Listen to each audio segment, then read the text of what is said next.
जय माता दी। माता रानी की कृपा आप सभी भक्तों पर हमेशा बनी रहे।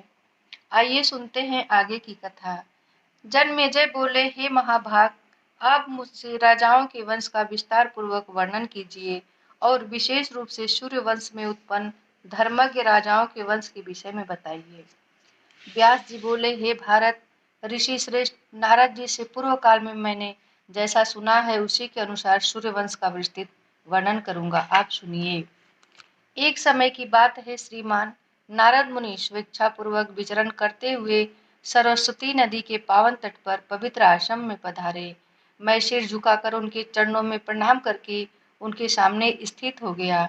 तत्पश्चात बैठने के लिए आसन प्रदान करके मैंने आदर पूर्वक उनकी पूजा की। उनकी विधिवत पूजा करके मैंने उनसे यह वचन कहा, हे मुनिवर, आप पूजने के आगमन से मैं पवित्र हो गया। हे सर्वज्ञ, इन सातवें मनु के वंश में जो विख्यात राजागण हो चुके हैं, उन राजाओं के चरित्र से संबंधित कथा कहिए। उन राजाओं की उत्पत्ति अनुपम है और उनका चरित्र अत्यंत अद्भुत है। अतएव हे ब्राह्मण, मैं विस्तार के साथ सूर्यवंश का वर्णन सुनने का इच्छुक हूँ। हे मुनि श्रेष्ठ, संक्षिप्त या विस्तृत जिस किसी भी रूप में आप मुझसे इनका वर्णन कीजिए। हे राजन, मेरे ऐसा पूछने पर परमार्थ के ज्ञाता नारद जी हंसते हुए मुझसे संबोधित करके प्रेम पूर्वक प्रसन्नता के साथ कहने लगे। नारद बोले, हे सत्यवतीत नए राजाओं के अति उत्तम वंश के विषय में सुनिए। कानों को सुख प्रदान करने वाला यह वंश रचित अत्यंत पवित्र और धर्म ज्ञान आदि से समन्वित है। सर्वप्रथम जग सृष्टा ब्रह्मा जी भगवान विष्णु के नाभि कमल से प्रकट हुए, ऐसा उनके विषय में पुराणों में प्रसिद्ध है। संपूर्ण जगत के कर्ता स्वयंभू ब्रह्मा जी सर्वज्ञ एवं सर्वशक्ति संपन्न हैं। सृष्टि करने की अभिलाषा वाले उन विश्व आत्मा ब्रह्मा जी ने सबसे पहले देवी शिवा का ध्यान करके 10,000 वर्षों तक तपस्या की और उनसे महान शक्ति प्राप्त करके शुभ लक्षणों वाले मानस पुत्र उत्पन्न किए। उन मानस पुत्रों में सर्वप्रथम मरीचि उत्पन्न हुए, जो सृष्टि कार्य में प्रवृत्त हुए। उन मरीचि के परम प्रसिद्ध तथा सर्वमान पुत्र कश्यप जी हुए। दक्ष प्रजापति की 13 कन्याएं उन्हीं की भार्याएं थी। देवता, दैत्य, यक्ष, सर्प, पशु और पक्षी सब के सब उन्हीं से उत्पन्न हुए। अतएव यह सृष्टि काश्यपी है। देवताओं में सूर्य सबसे श्रेष्ठ हैं, उनका नाम विवस्वान भी है। उनके पुत्र वैवस्वत मनु थे, वे परम प्रसिद्ध राजा हुए। उन वैवस्वत मनु के पुत्र रूप में सूर्य वंश की वृद्धि करने वाले इक्ष्वाकु का प्रादुर्भाव हुआ। इक्ष्वाकु के जन्म के बाद उन मनु के 9 पुत्र और उत्पन्न हुए। हे राजेंद्र, आप एकाग्रचित होकर उनके नाम सुनिए। इक्ष्वाकु के अतिरिक्त नाभाग, घृष्ट, शर्याति, नरिष्यंत, प्रांशु, नृक, सातवें दिष्ट एवं करुष और पृषभद्र, ये 9 मनुपुत्र के रूप में प्रसिद्ध हैं। इन मनुपुत्रों में इक्ष्वाकु सबसे पहले उत्पन्न हुए थे। उनके 100 पुत्र हुए, उनमें आत्मज्ञानी विकुक्षी सबसे बड़े थे। अब आप मनुवंश में जन्म लेने वाले पराक्रमी सभी 9 मनुपुत्रों के वंश विस्तार के विषय में संक्षेप में सुनिए। नाभाग के पुत्र अम्बरीश हुए। वे प्रतापी, धर्मज्ञ, सत्य प्रतिज्ञ और प्रजा पालन में तत्पर रहने वाले थे। घृष्ट से धृष्ट हुए, जो क्षत्रिय होते वे भी ब्राह्मण बन गए। संग्राम से विमुख रहकर वे सम्यक रूप से ब्राह्मण उचित कर्म में निरत रहते थे।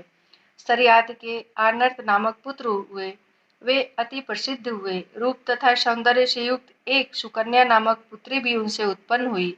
राजा शर्यात ने अपनी वह सुंदरी पुत्री नेत्रहीन च्यवन मुनि को सौंप दी। बाद में उसी सुकन्या के शील तथा गुण के प्रभाव से च्यवन मुनि सुंदर नेत्रों वाले हो गए। सूर्यपुत्र अश्विनी कुमारों ने उन्हें नेत्र युक्त कर दिया था, ऐसा हमने सुना है। जन्मेजय बोले, हे ब्राह्मण, आपने कथा में जो यह कहा कि राजा शर्यात ने अंधे मुनि को अपनी सुंदर नेत्रों वाली कन्या प्रदान कर दी, तो इसमें मुझे महान संदेह हो रहा है।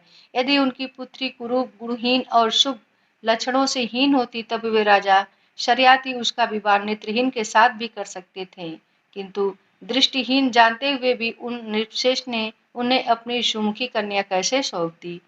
हे ब्राह्मण, मुझे इसका कारण बताएं, मैं सदा आपके अनुग्रह के योग्य हूँ। सूत जी बोले, परीक्षित के पुत्र राजा जन्मेजय की बात सुनकर प्रसन्न मन वाले व्यास जी हंसते हुए उनसे कहने लगे, व्यास जी बोले, हे राजन, वैवस्वत मनु के पुत्र शरियाती नाम वाले ऐश्वर्यशाली राजा थे। उनकी 4000 भार्याएं थीं। वे सभी राजकुमारियां अत्यंत रूपवती तथा समस्त शुभ लक्षणों से युक्त थीं। राजा की सभी पत्नियां प्रेम युक्त रहती हुई सदा उनके अनुकूल व्यवहार करती थीं। उन सबके बीच में सुकन्या नामक एक ही सुंदरी पुत्री थी। सुंदर मुस्कान वाली वह कन्या पिता तथा समस्त माताओं के लिए अत्यंत प्रिय थी। उस नगर से थोड़ी ही दूर पर मानसरोवर के तुल्य एक तालाब था। उसमें उतरने के लिए सीढ़ियों का मार्ग बना हुआ था। वह सरोवर स्वच्छ जल से परिपूर्ण था। हंस, बत्तख, चक्रवाक, जलकाक और सारस पक्षियों से वह सरोवर व्याप्त और सुशोभित था। अन्य पक्षी समूहों से भी वह आवृत रहता था। वह 5 प्रकार के कमलों से सुशोभित था, जिन पर भौरे मंडराते रहते थे। उस सरोवर का तट बहुत से वृक्षों तथा सुंदर पौधों आदि से घिरा हुआ था। वह सरोवर साल, तमाल, देवदारू, पुन्नाग और अशोक के वृक्षों से सुशोभित था। वट, पीपल, कदम, केला, नींबू, बीजपुर, खजूर, कटहल, सुपारी, नारियल तथा केतकी, कचनार, जूही, मालती जैसे सुंदर एवं स्वच्छ लताओं तथा वृक्षों से वह सम्यक प्रकार से संपन्न था। जामुन, आम, इमली, करंज, कौरैया, पलास, नीम, खैर और बेल तथा आंवला आदि वृक्षों से सुशोभित था। कोकिलों और मयूरों की ध्वनि से वह सदा निनादित रहता था। उस सरोवर के पास में ही वृक्षों से घिरे हुए एक शुभ स्थान पर शांत चित्त वाले महातपस्वी भृगु वंशी च्यवन मुनि रहते थे। उस स्थान को निर्जन समझकर उन्होंने मन को एकाग्र करके तपस्या प्रारंभ कर दी। वे आसन पर दीनतापूर्वक विराजमान होकर मौन धारण किए हुए थे। प्राणवायु पर उनका पूर्ण अधिकार था तथा सभी इंद्रियां उनके वश में थीं। उन तपोनिधि ने भोजन भी त्याग दिया था। वे जल ग्रहण किए बिना जगदम्बा का ध्यान करते थे। हे राजन, उनके शरीर पर लताएं घिरी हुई थीं तथा दीमकों द्वारा वे पूरी तरह से ढक लिए गए थे। हे राजन, बहुत दिनों तक इस प्रकार बैठे रहने के कारण उन पर दीमक की चींटियां चढ़ गई थीं और उनसे वे घिर गए थे। वे बुद्धि संपन्न मुनि पूरी तरह से मिट्टी के ढेर सदृश हो गए थे। हे राजन, किसी समय वे राजा शरियाती अपनी रानियों के साथ विहार करने के लिए उस उत्तम सरोवर पर आए। सरोवर का जल स्वच्छ था, कमल खिले हुए थे, अतएव राजा शरियाती सुंदरियों को साथ लेकर जल क्रीड़ा करने लगे। लक्ष्मी की तुलना करने वाली तथा चंचल स्वभाव वाली वह सुकन्या वन में आकर सुंदर फूलों को चुनती हुई सखियों के साथ विहार करने लगी। वह सभी प्रकार के आभूषणों से अलंकृत थी तथा उसके चरण के नुपुर मधुर ध्वनि कर रहे थे।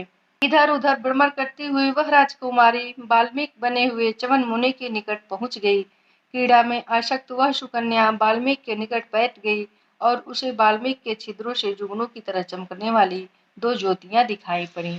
यह क्या है? ऐसी जिज्ञासा होने पर उसने आवरण हटाने का मन में निश्चय किया।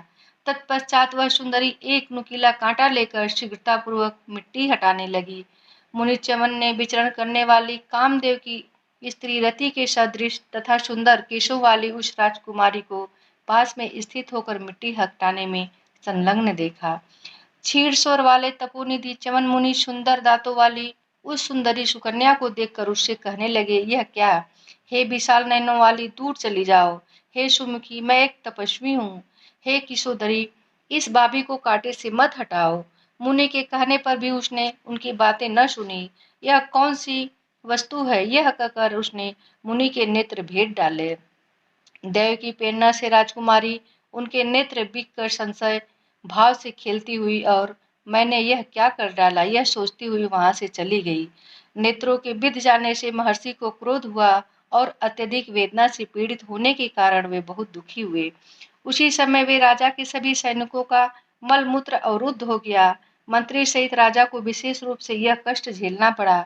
हाथी, घोड़े और ऊंट आदि सभी प्राणियों के मल तथा मूत्र का अवरोध हो जाने पर राजा शरियाती अत्यंत दुखी हुए।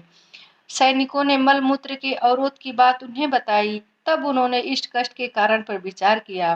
कुछ समय सोचने के बाद राजा घर पर आकर अपने परिजनों तथा सैनिकों से अत्यंत व्याकुल होकर पूछने लगे, किसके द्वारा यह निकृष्ट कार्य किया गया है? उस सरोवर के पश्चिमी तट वाले वन में महान तपस्वी च्यवन मुनि कठिन तपस्या कर रहे हैं।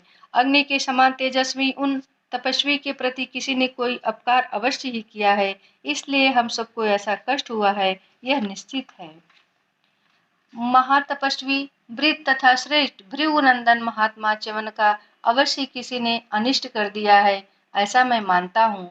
यह अनिष्ट जान में किया गया हो अथवा अनजान में, उसका नियत फल तो भोगना ही पड़ेगा। न जाने किन दुष्टों ने उन तपस्वी का अपमान किया है। राजा के ऐसा पूछने पर दुख से व्याकुल हुए सैनिकों ने उनसे कहा, हम लोगों के द्वारा मन वाणी कर्म से मुनि का कुछ भी अपकार हुआ हो तो इसे हम लोग नहीं जानते।